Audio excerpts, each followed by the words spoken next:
My next guest has had the ear of several presidents and is a veteran host of a roster of financial news programs, including Kudlow on the Fox Business Network. Larry Kudlow was just awarded the National Review Institute's William F. Buckley Jr. Prize for Leadership in Political Thought. During his acceptance speech at the Ronald Reagan Presidential Library, he talked about his life. My life has had its twists and turns. Doors have opened, doors have closed. I've had some fabulous experiences. I always believed it was God's handiwork, not mine. But when the opportunities came, I gave it my best shot. Joining us now, Fox Business Network host Larry Kudlow. Welcome back. Good to see you. Thank you, Shannon. Appreciate it very much. Okay, we're going to talk more about your award, but first I want to do some news headlines with you. The president talked about the economy and the outlook on Friday. He says his policies just need a little bit more time to work. He's doing the best with the challenges that the Trump administration left him. Here's some of what he said. But look at what I've inherited and what I've done, and look at what they're offering. They want to double down on the Trump tax cuts for the wealthy, make them permanent because they're going to expire in 2025. They want to send jobs overseas, where big corporations can, in fact, pay lower wages and increase their profits. So he says the previous administration, that includes you, left him a broken economy, Larry. Yeah, you know, I've never understood these crazy assertions.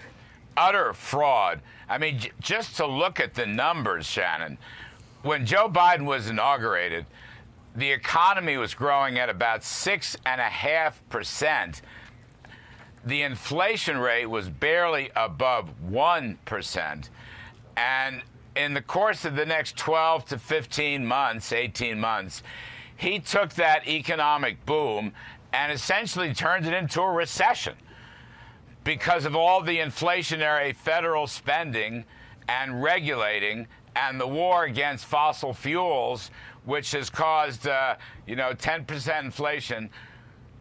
The soft underbelly of the Biden economy, almost from day one, has been a continuous decline in the working folks' wages.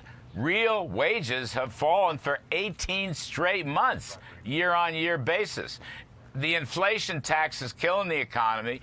We're on the front end of a recession.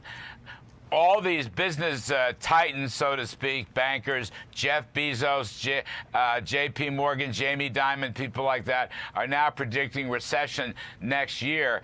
I mean, it's just part of the fraudulent, almost like white is black, black is white. He will not tell the truth about the economy. He inherited a boom. He turned it into a bust. We're in a lot of trouble now. The Federal Reserve is raising interest rates. Stock markets are falling. We are headed for a very deep recession.